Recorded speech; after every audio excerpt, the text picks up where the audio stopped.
Welcome back to New Jersey Viewpoint. I'm Ken Rosato. Well, lately we've seen an incredible rise in cyber attacks, and it makes one wonder, what should the average person know about these? Is cybersecurity, in fact, getting to be more and more insecure? If you're a victim of a cyber attack, what should you do? Please join me in welcoming Paul Oster, who's a cybersecurity and credit repair expert who is CEO of the firm Better Qualified in Eatontown, New Jersey. Welcome. Good to have you here, Paul. Oh, great to be here, Ken. Well, is it just our perception, or is cyber attacking on the rise? Oh, it's on the rise. I mean, 2014 was the year of the data breach, for sure, and it's going to continue to get worse because we're just that much more connected. You know, now everything's online. Recently, I've been talking about smart appliances, and most people say, what's the big deal if my refrigerator gets hacked? Well, in 2013, 100,000 of those smart appliances were hacked. Wow. Emails were stolen, passwords were stolen, and the point there is most people use the same password for their refrigerator or smart appliance as they do for their banking account. Oh, wow. So once they're in, and anything that's connected online is just a pathway to our identity. You mean it's bad that I use the password? Yeah.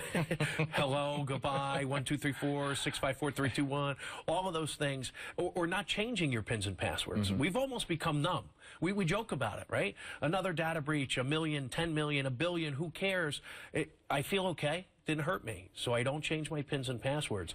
The problem there is, you know, at Better Qualified, we see this all the time. And we deal with the aftermath, the victims. And victims of identity theft, if you could talk to one, you would know, you would do something proactively to make sure you never become one. It's just, and I'm sure I'm speaking on behalf of 90% of the people, if I could be so bold as to say this. It's a pain in the neck because we have so many passwords. You know I'm right, for everything, to get into your work computer, get into your home computer, to check every program, every credit card, every bank. You got 10,000 passwords. You forget about it. You want us to email you a new password? Yes, email you. Then you forget it. Next day, I'm ranting because I'm right. So it becomes so annoying. Yeah. And you got to do it because of these morons who sit in the pajamas in their grandmother's basement and they sit there trying to hack into your credit card. It is annoying, and it's a pain in the neck. But again, identity theft is a pain in the neck, your stomach, your chest, your legs. If you're a victim of identity theft, it's devastating. So I know it's inconvenient. People say to me all the time, if I have to change my account number, Paul, I have stuff that's on auto pay, and I have to call the creditor. Okay. Is it going to take you 10 minutes? The average person is dealing with the effects of identity theft years after they're a victim. How often do you recommend that we change our pins and our passwords? This is where I become the most unpopular guy in the room. It's at least every 30 days. So you're telling me I should walk off the set right now? We might want to take a commercial break. Oh, my gosh. That's crazy. But all right, but here's my question.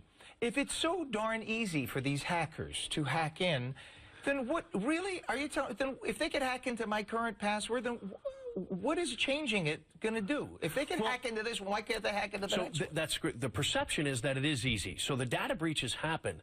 That doesn't mean they have access into your accounts. They can get to your accounts, and if you think about the days of when guys used to walk through the parking lots just checking car doors, what car do they get into? The one that's unlocked. Right. So if you haven't changed your pins and passwords, if your password is still password or hello, you're the account that they're going to take over. So they have the sophisticated softwares that run these algorithms to try and figure out, even if you have a difficult password. But at the end of the day, the easier you make it for them, the more likely you're going to become a victim. And again, this is where I become the most unpopular guy in the room. It's our fault that identity theft is one of the fastest growing crimes in the country. And it's going to continue to be that way until we, as consumers, do something about it.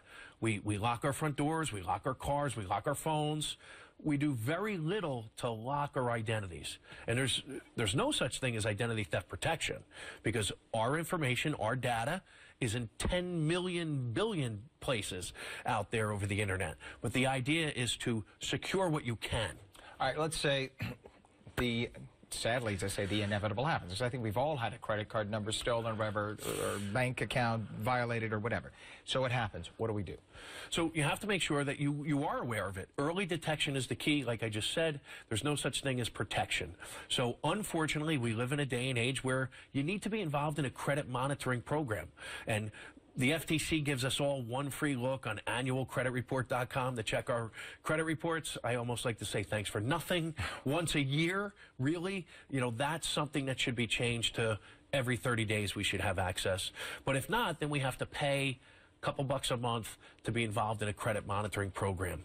If you see red flags or you know that you've become a victim of identity theft, put a security freeze on your credit reports. No one can access those reports if you put a security freeze without lifting a PIN or password first. So that will protect you against people opening up new lines of credit. Putting a security freeze on your credit reports does not protect you against true name identity theft. And this is a really devastating part of this crime. This is where someone assumes your ID. They could get a job under your name.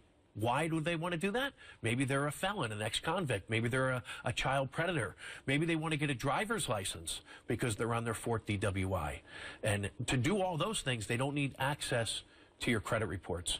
So you really have to monitor all of your accounts, check everything on a regular basis, or you have to deal with the consequences. Lovely.